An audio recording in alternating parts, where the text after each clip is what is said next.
What's going on, slave tards? Today I'm going to do another silver update. And I know, most of you really don't like me bagging on silver. I see like people thinking that I am making fun of silver and thinking it's a bad investment and this and that, and I'm dogging on silver. Let me just tell you, I'm telling the truth based on 20 years of investing in precious metals. And so all I do is tell the truth. I'm a silver investor. I own silver. I think silver is going to go up in the future. I think silver is a great place to put your money if you want to preserve it. But I also am a realist on silver has really been a dog the last 10 or 15 years. I'm not saying that silver will be a dog in the future. It seems to be catching up, but I'm just saying beware, right? Beware. If I was a new metals investor, let me just tell you what I would do if I was a new metals investor. If I was a brand new metals investor, I would bypass silver altogether, right? I would only focus on gold.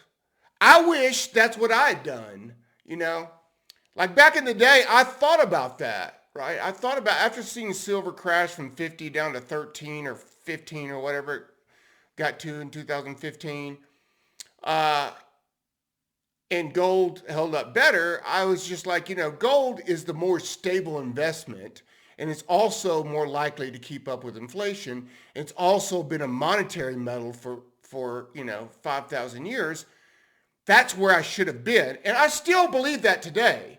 I still believe if you want to get into precious metals investing, I would say bypass silver altogether, except for at this moment in time, only because the silver to gold ratio is so high.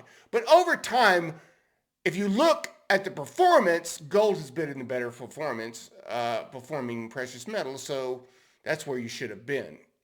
I think gold has more financial stability. So I have silver, but silver has been a dog. It's been a very big disappointment, and it continues to do this, right? It continues to be a disappointment. The last video I made, gold was at like 4,100 and silver was like 50, 51, right? Fast forward a few days, and gold is almost at 4,400 and silver is still lagging at the same amount, right? And we had this sell-off last week of like 6%, and silver got completely hammered and gold pulled back a little bit, right? So right there is a perfect example of the stability of gold versus silver. Another thing about silver is it really looks to me as if there's about to be a massive sell-off. And let me tell you why. This is from experience, right? Last time silver went to 50, I saw all these stories from such and such McLeod, Mike Baloney, and all these freaking people that you see coming out of the woodwork right now talking astronomical silver numbers, like silver to 200, silver to 140. You see it all over the internet right now, just the way you saw it in 2011. It's the same thing.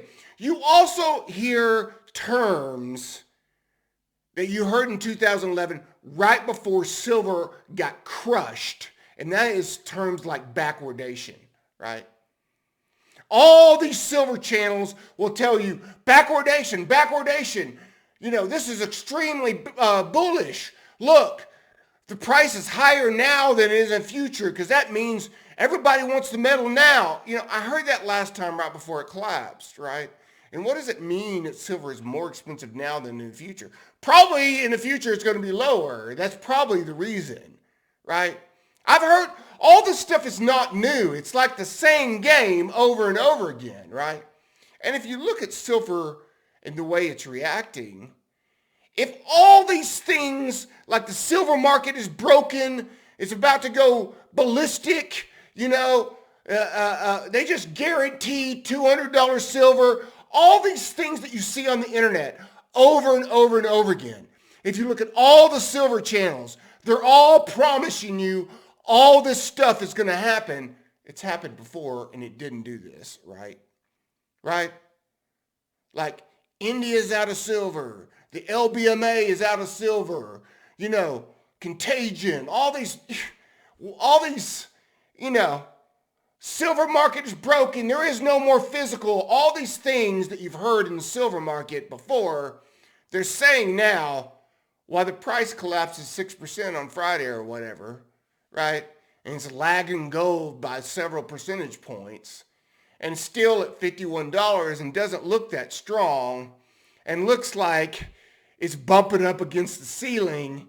And the last time silver did that after a huge runoff, it sold off 40%, right? So I'm just saying beware. All I'm saying is beware. Don't just blindly take the words of all these shysters, because that's what they are, right? They want to sell you metal, and they've been using the same playbook for decades. They got me in the 2009 to 2011 area, promising silver to the moon, silver 500, all these things that you're seeing right now. And then, one thing they're saying is it's different this time because, it seems sustained over 50 or something. And that might be right. This does sound it does feel a little different than me than the run up, right? Because one, even though the price has gone up, 50% this year or whatever it was been, it hasn't had the 10% a day moves that you've seen before, right? A great day would be 5%. A massive day in silver would be 5%. And then, you might get a 6% sell-off the next day, right? It doesn't to me look like the rocket ship that all these silver, gurus out there are promising you. I'm not saying it's not going to happen. I'm not saying that silver couldn't go to 140. I hope it does. I really hope it does. In order to keep up with gold, it should, right? It certainly is nowhere near 2011 or 1980 highs from an inflation-adjusted price. So if it was to do the kind of things that it did in 1980 and 2011, it should go much, much higher, and maybe it will, and my hope is that it will. I'm just saying, be careful. Be careful of listening to these guys promising astronomical silver prices, as silver looks not that strong. It doesn't really look that strong. The last week of trading has not been that strong in silver, although gold, rocket ship seems to be still had a little fuel in it. Anyway, these are just my thoughts on silver. Peace.